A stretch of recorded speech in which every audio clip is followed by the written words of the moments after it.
Jon Jones, in every single part of his life, has to be in control of it.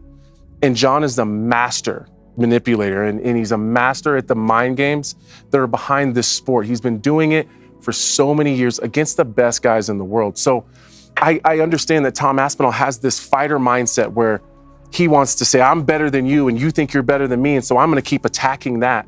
Jon doesn't care about any of that. The person who cares the least in every negotiation wins. Jon Jones does not care what Tom Aspinall wants, and in fact, wants to do the complete opposite of what Tom Aspinall wants.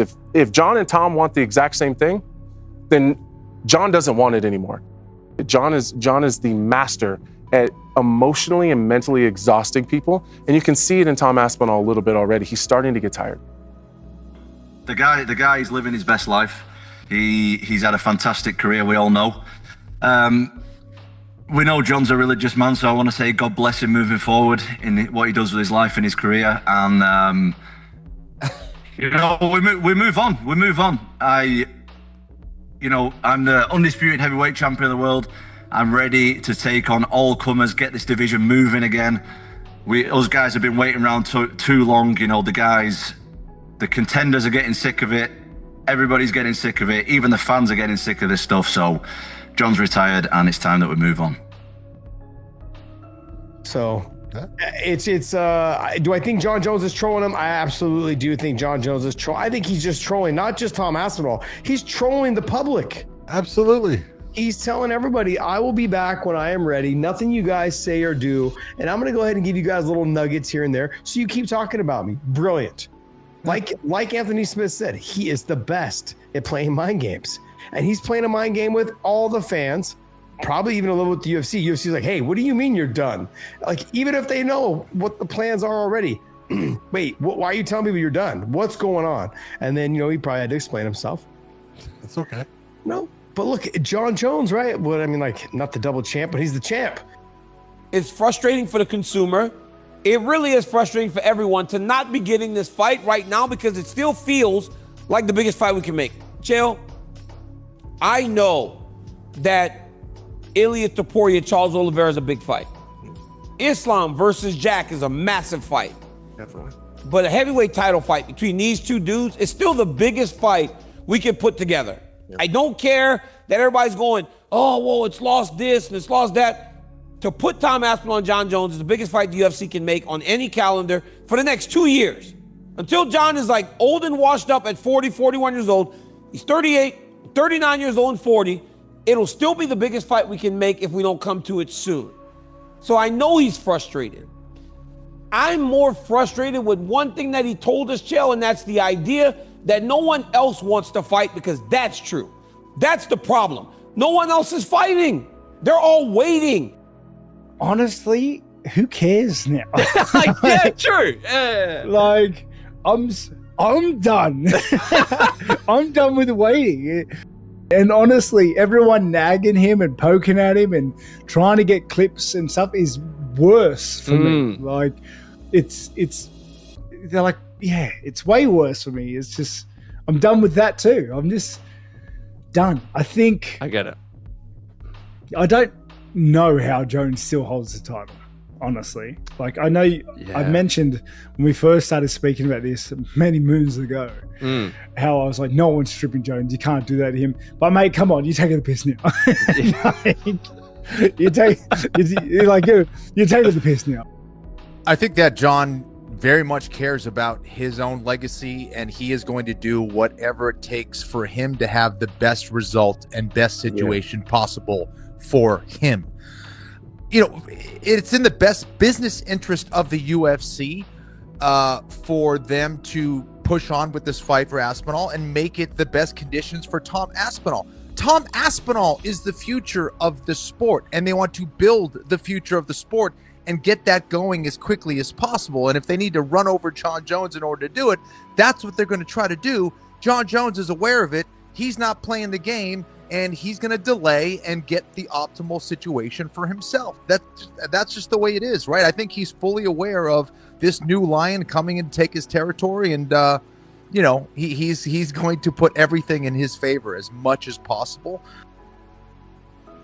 But he asked for a number, perhaps thinking that the UFC wouldn't meet the number. They did meet the number. You notice none of the talk is about, they're not paying, I'm worth this, I'm worth that.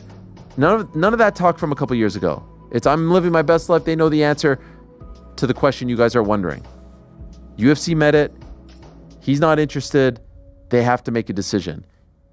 Take that belt away, move on. That's what needs to happen. They don't want to do that because they're holding out hope that they've got this mega fight in November. Is anyone reading this any differently?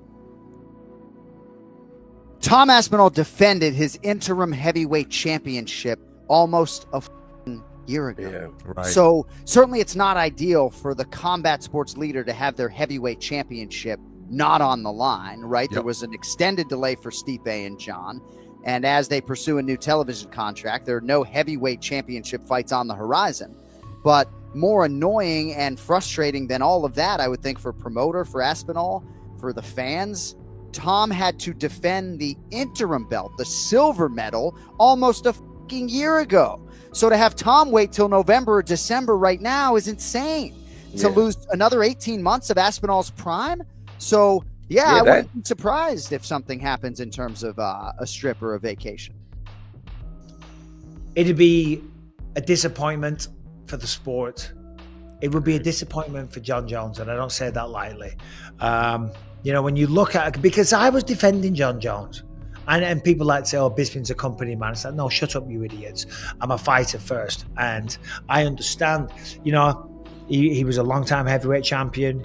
He wanted to put on some size. He comes up to heavyweight, and all the theories that he was ducking Ngannou or whatever, right? He was putting on some size, allegedly. Take him at face value. He was not a guy that's been scared of people in the past, comes up, fights Cyril Gane, then he's meant to fight Stipe, he gets injured, and then of course it should have been, well, he should fight Tom, and it's like, well, that fight was already scheduled. What are you going to do? Punish Tom Aspinall? Punish Stipe Miocic, so I kind of got it. So that's why people say, oh, why are you defending him? So I'm not defending him, but if you look at it with a clear set of eyes, don't let emotions get in the way, it all kind of makes sense. However, this is now, if the fight doesn't come together, there's no defending it, and it will absolutely affect his legacy because, there's a lot of new fans to this sport, and there'll be a lot of people that go, remember in 2008 and 9 and 10, he was the man. Well, that was 15 years ago. If we're going back to 2010, what are you doing for me now? And in this sport, you're only as good as your last fight. And if Jones' last fight is him ducking Tom Aspinall, it's not a good way to end a legendary career. Jon Jones not fighting Tom Aspinall will not change anything that he's done over the past 14 years. But you are not being honest, you're not being truthful if when you tell the full story of Jon Jones, and Lord knows there'll be a lot of chapters, some incredible highs and some incredible lows, if you don't end it on, there was one fight left and he didn't take it. And oh, by the way, there was another fight a couple years ago. That's part of the story at this point. There's literally one fight left in the UFC for him. One fight. Anybody who holds a title has an obligation to defend that on a reasonably consistent basis. Certainly one, if not 2 times a year. That is what you owe. And if you can't do it, then they have to create an interim one. And for the fact that we're going now on almost 600 days that Aspinall has been interim champion, this is a crime. This is a crime. This is a disaster. Now, you can forgive it in the end if Jon actually does the fight, but what if he doesn't? Then you will have wasted all of this time. You have to make the pivot eventually. You have to bite the bullet eventually. Better to get it over with if you have to than just delay it. The worst of all things is it's bad if you delay it, but you get the Jones Aspinall fight. The worst possible world is to delay it and then you don't get it and then you have to pivot. And now you've got nothing. You just got the wasteland of the future that we talked about. Like, that would be a fucking mess. And we're still staring down the barrel of that. Jon must have considerable leverage for them to hold out like this.